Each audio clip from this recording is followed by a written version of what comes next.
Bom dia, estamos iniciando mais uma escola bíblica e estamos na lição número 2 da nossa nova revista e tem o título de A Sã Doutrina. Vamos orar para que o Senhor seja conosco, nos abençoe e nos dê entendimento da sua palavra. Senhor, meu Deus e meu Pai, em nome de Jesus eu te louvo e te agradeço. Peço, Senhor, que o Senhor seja conosco, ó Deus. Visita cada pessoa que esteja, Senhor, exposta à Tua palavra. Fala aos seus corações, Senhor, e me ajuda também, Senhor, neste momento, dando capacidade de sabedoria, Senhor, na Tua vontade, na Tua palavra. E seja, Senhor, a Tua bênção sobre cada um, Senhor, que venha a ouvir, que venha a ter contato com a Tua palavra, Senhor, que seja para a honra e glória do Teu nome, para o aperfeiçoamento de vidas, para a salvação, ó Deus, para a vida eterna. Em nome do Senhor Jesus eu oro. Amém. Então, nós percebemos a preocupação do apóstolo Paulo com relação à doutrina. Doutrina vem, no nosso idioma, vem do latim, doctrina, e significa ensino. E é exatamente isso que significa também, e é o entendimento que o apóstolo Paulo tinha. Nós sabemos que isso significa, doutrina tem a ver com um corpo de entendimento sobre determinado assunto. Existe a doutrina jurídica e existe a doutrina bíblica. Então, nós estamos falando exatamente de como o apóstolo Paulo trata disso nos seus escritos e em todas as suas cartas. Nós percebemos essa questão do ensino certo, o ensino correto, o ensino sadio, o ensino na vontade de Deus. E isso não é segundo, porque existe a doutrina de homens, existe a doutrina de demônios, mas o apóstolo Paulo chama a atenção para que os discípulos, os pastores, lá desde o início estivessem firmes e voltados para a doutrina do Senhor, a doutrina segundo o Evangelho que lhe foi revelado e que é confirmado por todos os apóstolos e pelo próprio Senhor Jesus, foi quem o chamou. Então, nós vemos aqui na nossa lição de abertura, ele falando a Tito exatamente a respeito da necessidade de firmar e se manter firme na verdade, numa vida que manifeste esse ensino, esse conhecimento de Deus. E na carta a Tito, conforme está aí na lição, o capítulo 1, eu vou ler do 9 ao 14, que diz o seguinte: e apegue-se firmemente à mensagem fiel, da maneira pela qual foi ensinada, para que seja capaz de encorajar outros pela sã doutrina e de refutar os que se opõem a ela. Pois há muitos insubordinados que não passam de faladores e enganadores, especialmente os do grupo da circuncisão. É necessário que eles sejam silenciados, pois estão arruinando famílias inteiras, ensinando coisas que não devem, e tudo por ganância. Um dos seus próprios profetas chegou a dizer: cretenses sempre mentirosos, feras malignas, glutões preguiçosos, tal testemunho é verdadeiro.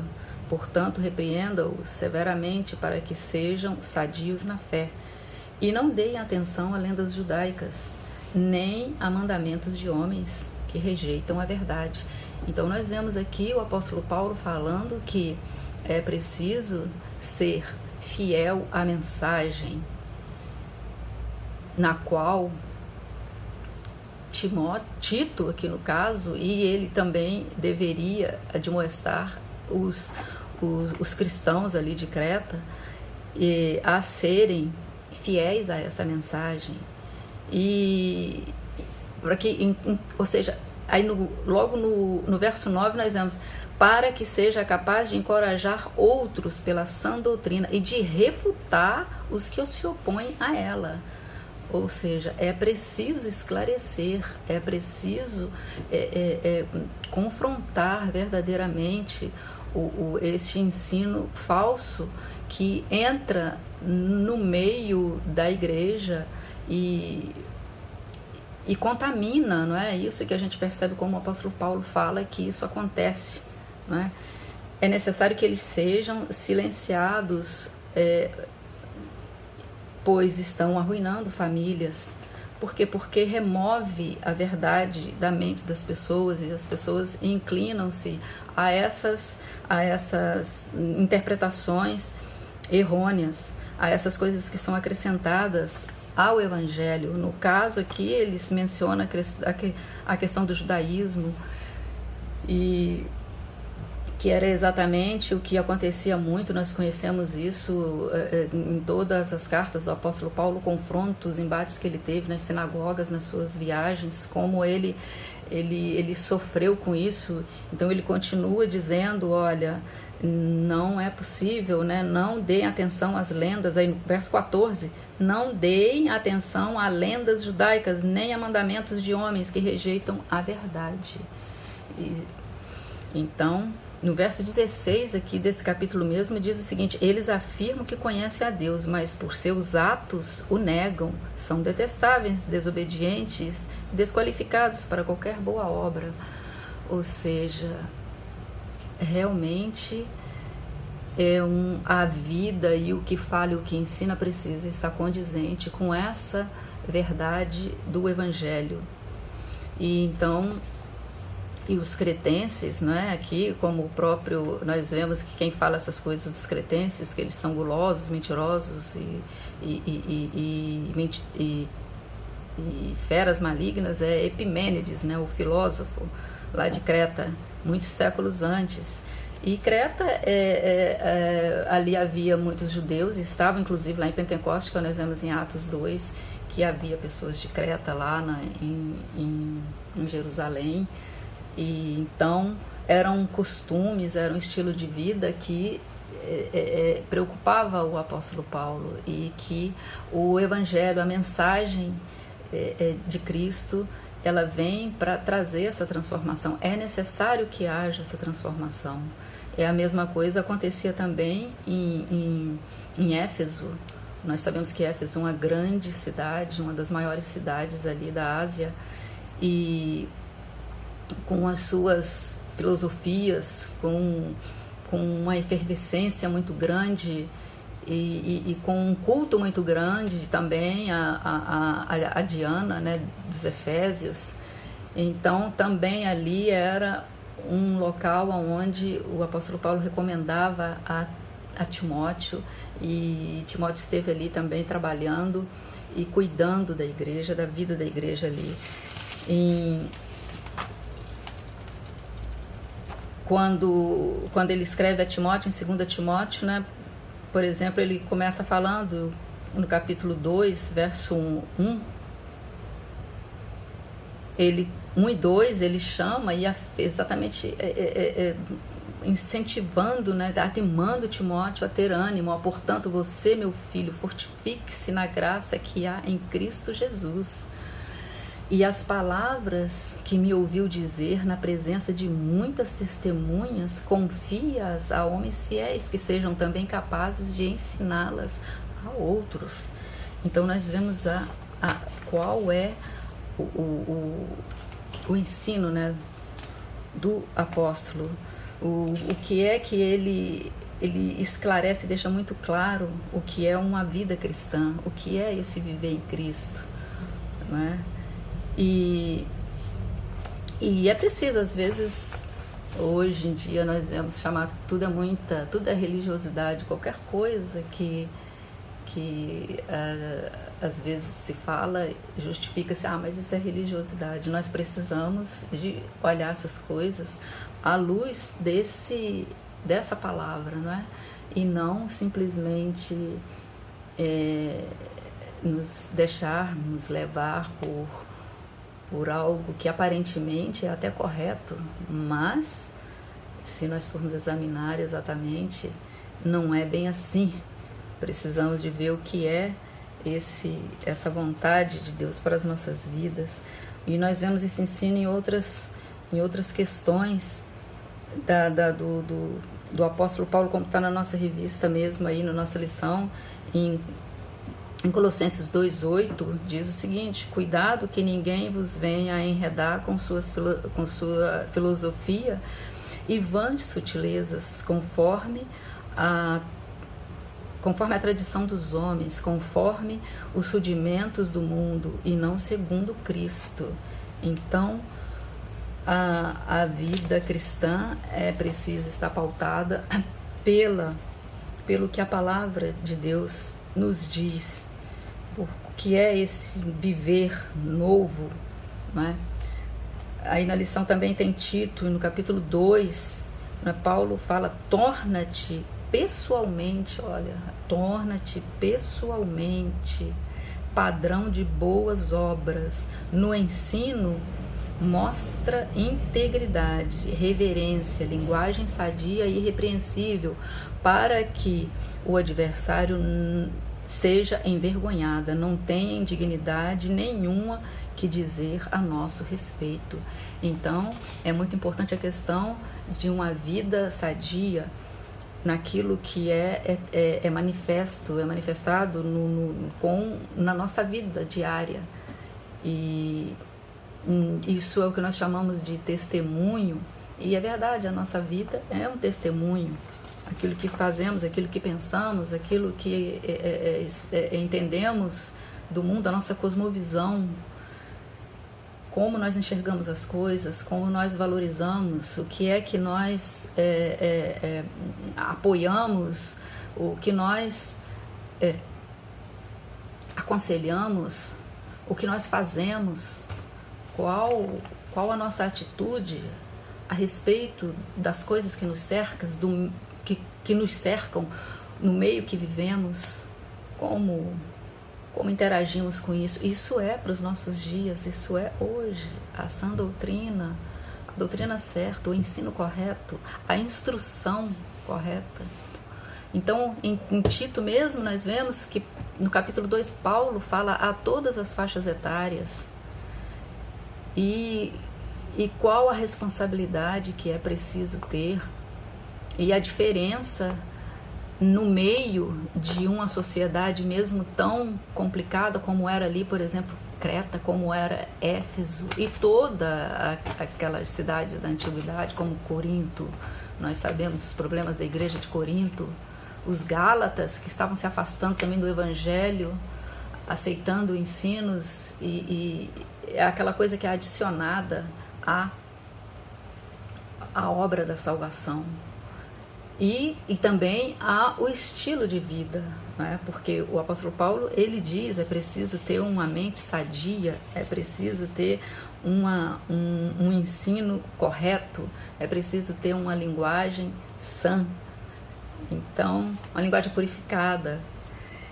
Então é algo que realmente precisamos meditar e manter, que é exatamente isso, essa vida diária, esse cotidiano, né? Aqui na nossa revista, no item 1, aí, é manter a sã doutrina, né? Olha, na segunda carta a Timóteo, o último texto paulino, dentre os quais dispomos, pode-se observar o procedimento para manter saudável a doutrina, o ensino a ser transmitido aos discípulos de Jesus, sabendo que se aproximava o tempo de sua partida.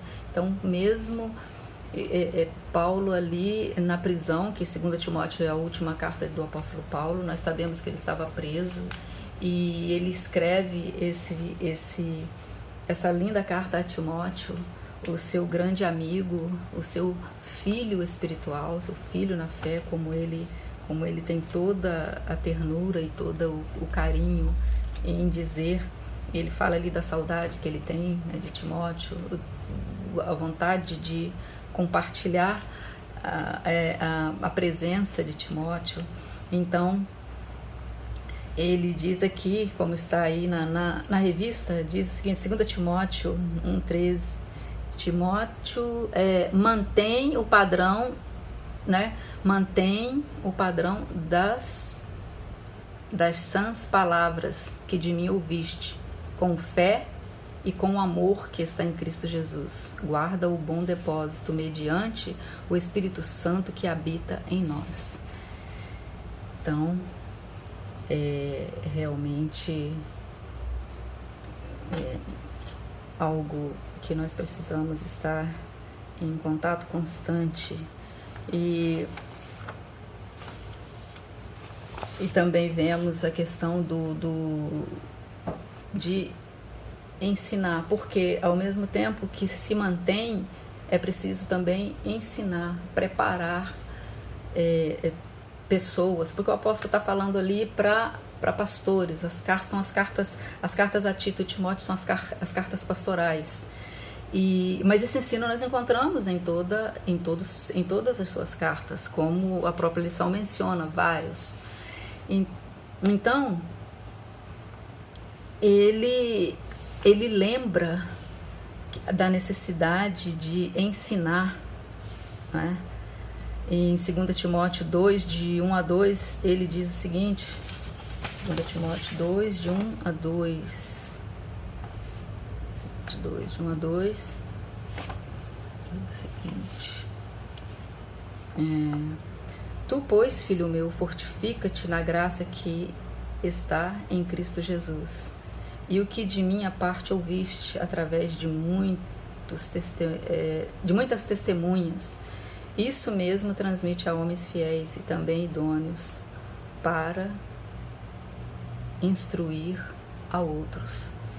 Então ele está aqui também, ou seja, ensinar. E isso tudo tem a ver com a missão da igreja, que é levar o evangelho, que é anunciar, e também existe, e para isso é preciso haver uma vida. Para isso nós precisamos ser os filhos de Deus que manifestam o reino de Deus.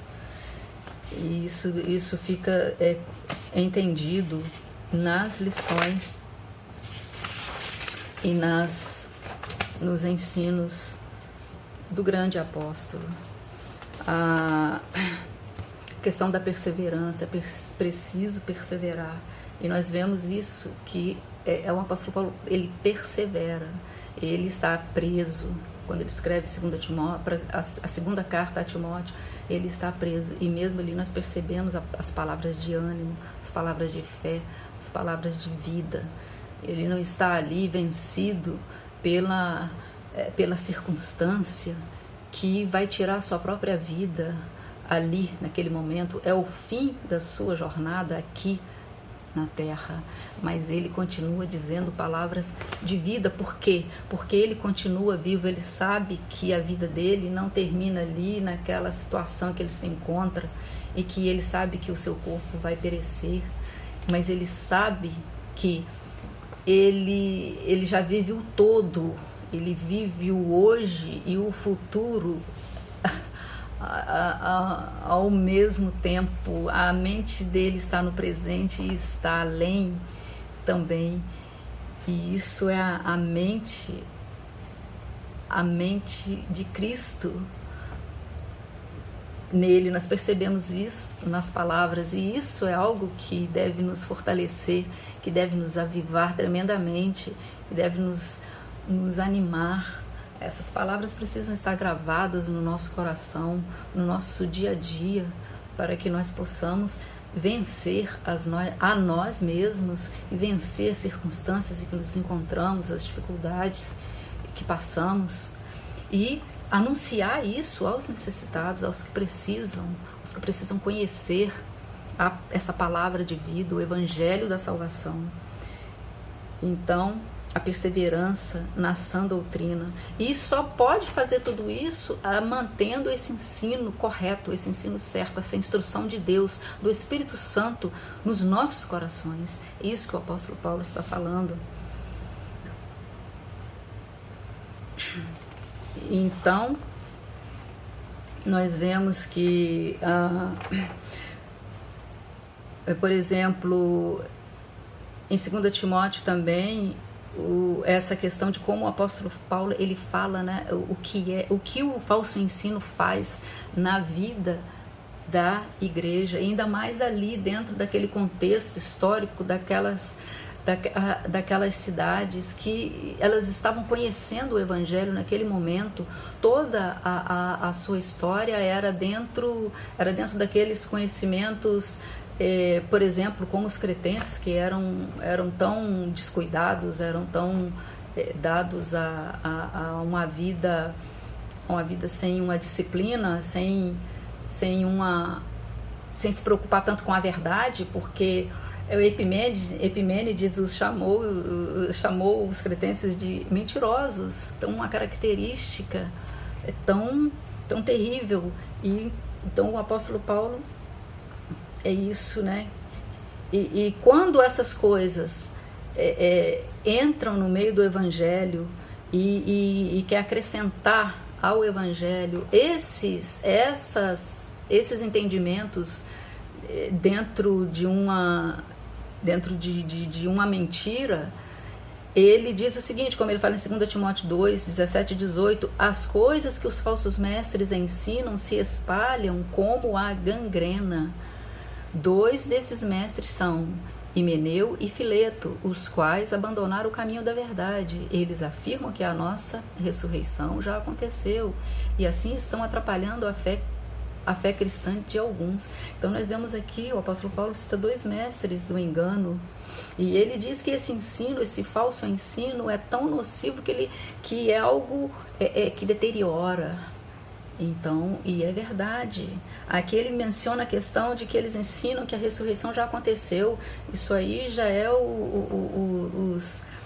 a questão da filosofia grega, o gnosticismo, que entende que o corpo é mau e que o corpo não ressuscita. Isso acontece apenas espiritualmente, e isso é algo que confronta a revelação de Deus, do Evangelho que foi dado ao apóstolo Paulo e todos os apóstolos. O próprio Senhor Jesus testificou, não é, da questão da ressurreição. O Senhor ressuscitou, né? O Senhor ressuscitou e foi aos céus, um corpo físico, e voltará. Assim nós o veremos, e nós também seremos transformados, ressurretos. Esse é o ensino, a doutrina sadia, verdadeira, a instrução correta. Então, o apóstolo Paulo aponta todas essas questões que aconteciam no meio das igrejas, e a preocupação dele com isso, né? E a questão de pregar, e ao mesmo tempo é preciso, o que nós vemos é que é preciso olhar um todo, não é? São vários aspectos. A vida, ela não tem apenas um lado. Eu não posso fazer separação entre o espiritual e o material, o meu corpo e a minha alma, o meu espírito. Eu preciso, essas coisas, isso é um todo. Então, e assim também é o ensino da palavra, que afeta todos os aspectos da vida das pessoas e da igreja como um todo, como um conjunto. Por isso a igreja é comparada a um corpo. O próprio apóstolo compara a igreja a um corpo. Então é necessário pregar essa sã doutrina, não é? Aí na nossa lição, no item 4, que fala de pregar a sã doutrina, e Paulo foi chamado para pregar o evangelho da verdade no poder do Espírito Santo. Então nós vemos aí, em Atos 9:15, que trata ali da questão do Ananias, quando o Senhor fala com ele que ele deveria ir ao encontro do apóstolo Paulo. O apóstolo Paulo havia encontrado o Senhor na ida para Damasco, e ele fica cego, e Ananias é enviado a Paulo. E nós vemos aqui nesse versículo que trata exatamente disso, o Senhor falando, mas o Senhor disse lá a Ananias, né? O Senhor lhe disse: vai, porque este é para mim um instrumento escolhido para levar o meu nome perante os gentios e reis, bem como perante os filhos de Israel. Então nós vemos o chamado do apóstolo Paulo e também podemos observar através da sua vida, das suas viagens, que inclusive nós estudamos aí na revista anterior, nós vemos como o Senhor o chamou e como ele teve a vida dele transformada e como ele viveu essa vida e como ele cumpriu essa missão. E agora nós vemos ele aí escrevendo a Timóteo, que é a segunda carta enviada a Timóteo. Nós vemos o fim da vida do apóstolo Paulo, aqui ele na prisão, e nós vemos esse testemunho maravilhoso. Nós vemos como, aqui em Atos, nós vemos o chamado, como o Senhor o chamou e como ele viveu esse chamado. E como ele diz a Tito e Timóteo que devem continuar vivendo também como ele viveu e ensinar aos outros que vivam assim também e continue ensinando a que todos vivam assim também. Aí chegamos aqui em nós. Estamos aqui hoje, 2020, a igreja também vivendo e precisando manifestar esta sã doutrina, a doutrina sadia, a instrução da palavra de Deus, da vontade de Deus, da salvação em Cristo Jesus. Aquele que o Senhor enviou por amor ao ser humano. O Senhor amou ao ser humano. E não se pode aceitar que venha uma instrução, um ensino de homem, um ensino de demônios, dizer que não é assim conforme o Senhor falou, que o caminho não é esse, é preciso fazer isso aqui. Tá, Jesus é muito bom, mas você precisa também comer tal coisa, ou deixar de comer tal coisa, ou você precisa caminhar tantos dias, não deixar de comer tantos dias, precisa dar tantas coisas, precisa fazer isso. Não. Essa não é a sã doutrina. E também uma vida saudável, uma vida de retidão, uma vida de testemunho diante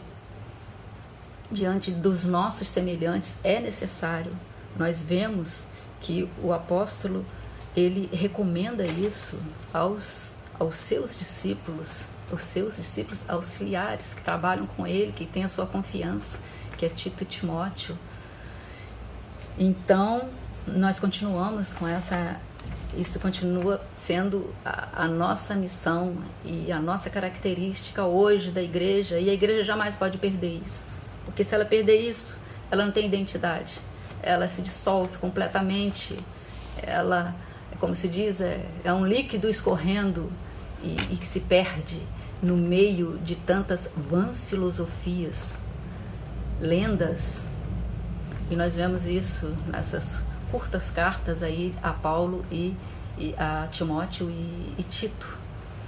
E realmente é maravilhoso. E o apóstolo Paulo pregou a sã doutrina, viveu a sã doutrina e não abriu mão de dizer aos seus discípulos, aos seus filhos na fé, que é assim que eles deveriam continuar sendo.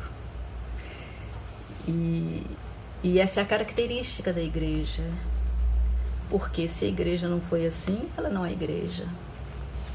É como o cristianismo. Ora, se Jesus não morreu, não ressuscitou, se Jesus não é o único caminho, a verdade e a vida, então isso não é cristianismo. E podemos com certeza chegar a essa conclusão.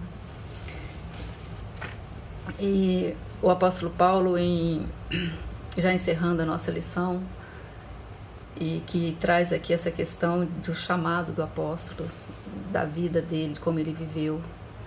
E nós vemos em 1 Timóteo 4,13, que diz assim: enquanto você espera a minha chegada, dedique-se à leitura em público das Escrituras Sagradas, à pregação do Evangelho e ao ensino cristão. Então nós vemos que como Paulo frisou isso, como Paulo se preocupou com isso. eu quero frisar aqui na nossa lição ainda, findando aí na última página, né? Paulo, na última carta, de modo mais enfático, apelou a Timóteo que cumprisse a suprema e gloriosa tarefa de pregar a palavra de Deus em qualquer ambiente ou circunstância. Isso aqui é muito lindo, né? 2 Timóteo 4, 1 e 2, que diz assim: conjuro-te perante Deus e Cristo Jesus, que há de julgar vivos e mortos, pela sua manifestação e pelo seu reino, prega a palavra, insta, quer seja oportuno, quer não, corrige, repreende, exorta com toda a longanimidade a doutrina. Então, olha só, o apóstolo Paulo preso, isso aqui é a segunda Timóteo, a segunda carta a Timóteo. E olha o que o apóstolo Paulo fala.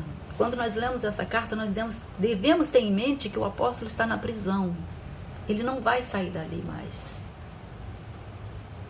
E ele sabe disso. E olha o que ele diz. Olha o que ele diz: conjuro-te perante Deus e Cristo Jesus, que há de julgar vivos e mortos, pela sua manifestação e pelo seu reino, prega a palavra, insta, né? Ou seja, seja perseverante, constante, enfatize, quer seja oportuno ou não. Então, é maravilhoso. Nós mergulhamos, realmente pensamos em como é essa vida cristã, como é viver, como isso deve estar entranhado, porque ou seja, aquilo ali o apóstolo Paulo, quando ele conheceu a Cristo, que o Senhor falou seu coração, chamou ele para essa obra, pronto, nada mais entrou na sua mente. Todo o conhecimento que ele tinha não poderia estar infiltrado, ou não poderia mais reger a sua mente segundo aquela compreensão que ele tinha, por exemplo, de exterminar a própria igreja, de rejeitar completamente esse ensino. Olha só a transformação e olha a vida, né, que esse homem teve desde então. Então, eu gostaria de finalizar a nossa lição aqui, deixando ainda 2 Timóteo 1, 11 e 12, que diz o seguinte, e lê também a questão aí, o texto da própria lição. O autor diz o seguinte: por fim, o autor da lição, ele diz: por fim, Paulo sabia que cumpriria o chamado de pregador e mestre do evangelho, anunciaria com exatidão e capacitaria outros a fazer o mesmo, repartiu sua maior riqueza com seus irmãos e cooperadores e simultaneamente ajuntou tesouros incorruptíveis no céu. E aí eu quero deixar aqui o versículo, né, de 2 Timóteo 1, 11 e 12. Mediante o evangelho para o qual eu fui designado pregador, apóstolo e mestre, e por isso estou sofrendo estas coisas. Todavia não me envergonho, porque sei em quem tenho crido, e estou certo de que ele é poderoso para guardar o meu depósito até aquele dia. Olha só, o apóstolo na prisão e escrevendo e falando essas coisas. Que maravilha! E como isso deve estar entranhado nas nossas mentes, nos nossos corações, e devemos nos alegrar porque porque sabemos, temos em mãos o conhecimento, o caminho da verdade, não é? A certeza de que essa é a maneira correta de viver, e que tenhamos prazer na lei do Senhor, que tenhamos prazer na doutrina do Senhor. O Senhor nos abençoe e acrescente a cada um de nós o entendimento e a sabedoria da sua palavra, e que possamos também transmitir com toda a alegria e com toda a retidão a sã doutrina da palavra do Senhor, do Evangelho, para a salvação, para a vida, o Evangelho do Senhor Jesus, nosso Senhor e Salvador. Amém.